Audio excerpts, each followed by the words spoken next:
ज़ुबैर ने साफ-साफ ये मानने से इनकार कर दिया है कि उसकी बीवी ने ऐसा कुछ भी नहीं किया है। यानी कि पूरे तरीके से इस औरत ने उसकी आँखों में धूल झोंक रखा है और उसको समझ नहीं आ रही कि वो क्या करे। इसलिए जब देखेंगे कि साफ-साफ सबको मना कर देता है और कहता है कि खबरदार किसी ने मेरी बीवी का नाम लेने की कोशिश की, क्योंकि मैं जानता हूँ कि आप सब उसको पसंद नहीं करते, बल्कि चाहते हैं कि वो यहाँ से निकल जाए। लेकिन ऐसा मैं हरगिज़ नहीं होने दूँगा। मैं कभी भी सितारा को नहीं छोड़ूँगा। ये सब कान खोल के सुन लें।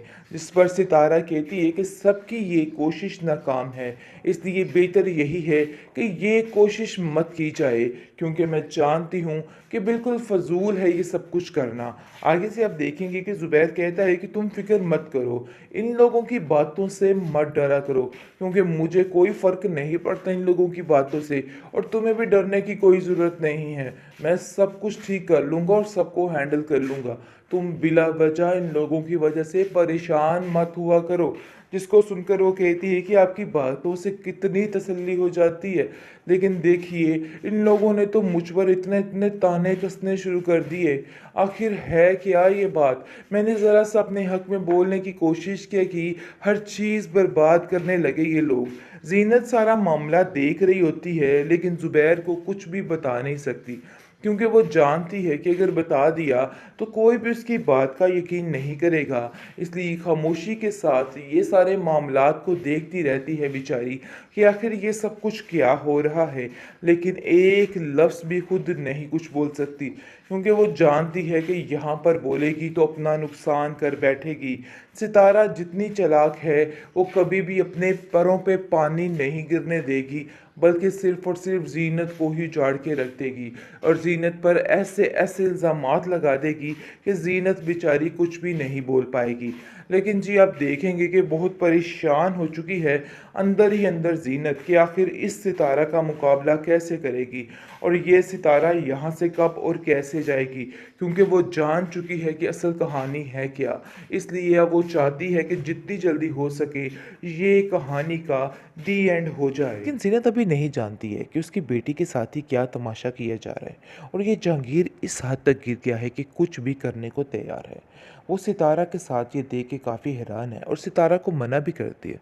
कहती, सितारा तुम जो कुछ कर रही हो ना, वो सरासर गलत है। मैं तुम्हें बार बार समझाने की कोशिश कर रही हूँ कि इस तरह की हरकतें करके सिर्फ अपने आप को नुकसान पहुँचाओगी, इसके अलावा और कुछ भी नहीं करोगी।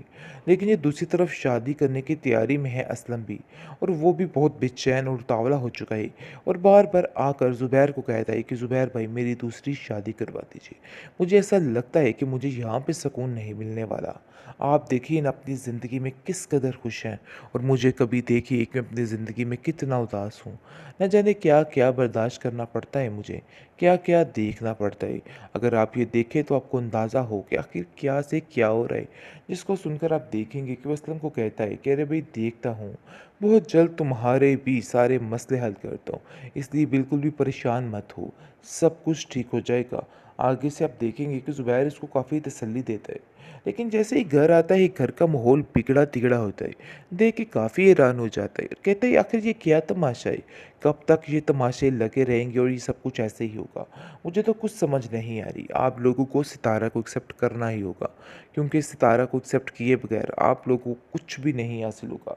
अगर आप लोग उसको एक्सेप्ट करते हैं तो आपके हाथ में सब कुछ आ सकता है, अदरवाइज़ ऐसा कुछ भी नहीं है। ये बात मैं आप लोगों को बार-बार समझाने की कोशिश करता जा रहा हूँ। जैसा कि जहांगीर ने अपनी हरकतें हर तरफ बिखेरनी शुरू कर दी हैं, हर एक को बताना शुरू कर दिया है कि आखिर वो कितना घटिया इंसान है। आप देखेंगे कि किस तरह से अब जाकर ज़ीनत और उसकी बहन पर भी टोरे डालना शुरू हो चुका है। लेकिन जैसे ही ये बात ज़ीनत को बताई जाती है तो ज़ीनत कहती है कि यहाँ पे मैं कुछ नहीं कर सकती। बेहतर यही है कि तुम यहाँ आइंदा से मत आना। मैं तुम्हें किसी भी मुश्किल में नहीं फंसा सकती हूँ। दूसरी तरफ आप देखेंगे कि सितारा जो है वो दिन ब दिन अपने रंग रूप को ज़्यादा तेज़ करती जा रही है, क्योंकि वो जान चुकी है कि वो एक तीर से दो निशाने कर रही है और अब इसको समझ आ चुकी है कि उसने क्या करना है। जैसा कि सिद्रा तरह तरह के इल्ज़ाम लगाती है इस लड़की सितारा पर, लेकिन ज़ुबैर इस बात को नहीं मानता और कहता है कि ख़बरदार, आइंदा से कभी भी इस किस्म की कोई फजूल बात करने की कोशिश की, क्योंकि मैं इन बातों का कभी यकीन नहीं कर सकता और मुझे पूरा यकीन है कि सितारा बिल्कुल बेकसूर है और सितारा ने कुछ नहीं किया है। मुझे ऐसा लगता है कि आप लोग जानबूझकर ये सब कुछ कर रहे हो, सिर्फ़ और सिर्फ़ सितारा को मेरी नज़रों में गिराने के लिए। लेकिन ऐसा नहीं हो सकता है, क्योंकि सितारा मेरी नज़रों से कभी नहीं गिर सकती है। ये बात आप लोग भी अच्छे तरीके से समझ जाइए तो बेहतर है। लेकिन जी आप देखेंगे कि ज़ुबैर का दिल इस तरीके से जीत लिया है कि उसको और कोई नज़र ही नहीं आता है। लेकिन ये बात सिद्रा को बर्दाश्त नहीं है कि ये सब कुछ क्या हो रहा है। आप देखेंगे कि वो ज़ीनत को कहती है कि अरे आप ही कुछ आगे होके कर लीजिए करें। मुझे तो समझ नहीं आती कि किस किस्म की औरत है। सारा कुछ छोड़-छड़ा कर सिर्फ़ और सिर्फ़ सितारा पे छोड़ दिया है। मुझे तो ऐसा लगता है कि आपको कोई फ़िक्र ही नहीं है कि ज़ुबैर आपके साथ नहीं है। इस पर वो कहती है कि मेरे फ़िक्र करने या ना करने से कोई फ़र्क नहीं पड़ता, क्योंकि आप लोगों ने उसका दिल इतना बदज़न मुझसे कर दिया है कि उसको कुछ समझ नहीं आती कि मैं क्या करूँ? जी आप देखेंगे कि सितारा कहती है सिद्रा को कि देखो मेरे साथ पंगा लोगी तो बहुत ही मसले में रहोगी। सारी ज़िंदगी तुम्हारी बवाल करके रख दूँगी। मैं ऐसा नहीं चाहती हूँ, लेकिन तुम मुझे मजबूर कर रही हो कि मैं ये सब कुछ करूँ। लेकिन यकीन मानो मैं ऐसा नहीं चाहती हूँ। आगे से आप देखेंगे कि वो कहती है कि आखिर तुम्हें समझ क्यों नहीं आ रही? अपने दिमाग को दुरुस्त करने की कोशिश करो। मैंने कभी भी तुम्हारे साथ कुछ बुरा नहीं किया, लेकिन पता नहीं क्यों तुम्हारे दिमाग पे सिर्फ़ और सिर्फ़ एक ही बात सवार है कि तुमने मेरी ज़िंदगी को तबाह करना है।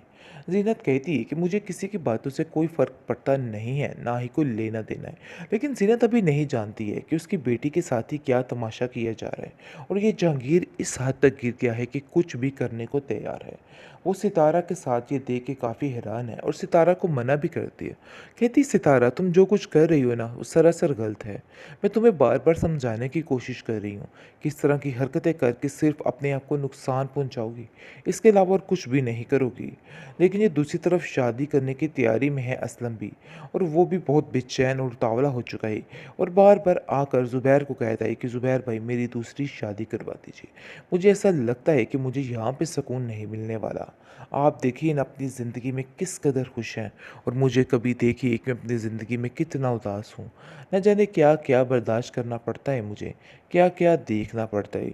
अगर आप ये देखें तो आपको अंदाज़ा हो कि आखिर क्या से क्या हो रहा है। जिसको सुनकर आप देखेंगे कि वो असलम को कहता है कि अरे भाई देखता हूँ, बहुत जल्द तुम्हारे भी सारे मसले हल करता हूँ, इसलिए बिल्कुल भी परेशान मत हो, सब कुछ ठीक हो जाएगा। आगे से आप देखेंगे कि ज़ुबैर इसको काफ़ी तसल्ली देता है। लेकिन जैसे ही घर आता है घर का माहौल बिगड़ा-तिगड़ा होता है। देख के काफ़ी हैरान हो जाता है। कहता है आखिर ये क्या तमाशा है? कब तक ये तमाशे लगे रहेंगे और ये सब कुछ ऐसे ही होगा? मुझे तो कुछ समझ नहीं आ रही। आप लोगों को सितारा को एक्सेप्ट करना ही होगा, क्योंकि सितारा को एक्सेप्ट किए बगैर आप लोगों को कुछ भी नहीं हासिल होगा। अगर आप लोग उसको एक्सेप्ट करते हैं तो आपके हाथ में सब कुछ आ सकता है, अदरवाइज़ ऐसा कुछ भी नहीं है। ये बात मैं आप लोगों को बार-बार